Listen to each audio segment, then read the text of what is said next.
আসসালামু আলাইকুম এভরিওয়ান, কেমন আছেন সবাই? আশা করি সবাই ভালো আছেন। বেসিক্যালি এখন আমরা আছি কক্সবাজারে। তো কক্সবাজারে একটা হোটেল, নতুন হোটেল, সাইমনের একটা হোটেল, সাইমন হেরিটেজ, এখানে আসছি। তো দেখতে পাচ্ছেন আমার পিছিয়ে এটা জিম।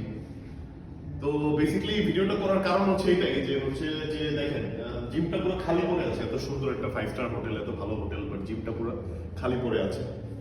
আমরা ট্যুরে আসছি, এখানে এনজয় করতেছি, সবকিছু করতেছি, খাওয়া দাওয়া করতেছি, এবং ক্যালোরিও তো অনেক খাচ্ছি। বাট ক্যালোরিগুলো তো বার্ন করতে হবে, একটু হেলদি তো থাকতে হবে। হেলদি লাইফস্টাইলটা আসলে এটা একটা লাইফস্টাইল, জিমটা আসলে একটা লাইফস্টাইল।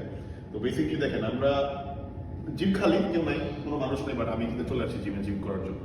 সো যারা এরকম ঘোরাফেরা করেন, ট্রাভেল করতে লাইক করেন, চেষ্টা করবেন ট্রাভেল করার পাশাপাশি অবশ্যই ফিটনেসটা মেনটেন করতে। যদি জিমের ফ্যাসিলিটি থাকে আপনাদের হোটেলে, যেখানে ওঠেন সেখানে জিম করবেন, অথবা একটু পুশ আপ দিবেন, রুমের মধ্যে ওয়ার্কআউট করবেন। যারা আর কি ফিটনেস লাইফস্টাইলটা রেগুলারলি মেনটেন করেন, সবসময় মেনটেন করবেন, because this is like ultimately আপনার ফিটনেসটাই কিন্তু সবকিছু। আপনি সুস্থ থাকাটাই সবকিছু। ভালো থাকবেন, সুস্থ থাকবেন, অসুস্থ কম হবেন। বাকিটা আল্লাহর ইচ্ছা, আসলে সুস্থতা অসুস্থতা তো আর আমাদের হাতে না, এটা তো আল্লাহর ইচ্ছা। বাট হেলদি থাকাটা হচ্ছে মেইন কথা। সো বেসিক্যালি হেলদি থাকতে চেষ্টা করবেন। সো আমি এখন কিছু ওয়ার্কআউটস করবো এখানে, যেহেতু ট্যুরে আসছি। 1-1.5 ঘন্টার একটা ওয়ার্কআউট সেশন করবো, কুইক ওয়ার্কআউট সেশন। তো আপনাদের সাথে শেয়ার করতে চেষ্টা করবো আসলে কি কি ধরনের ওয়ার্কআউট করতেছি। সো এখন আমি আমার স্প্রিন্ট মেশিনের চেস্ট প্রেসের ওয়ার্কআউটটা স্টার্ট করবো।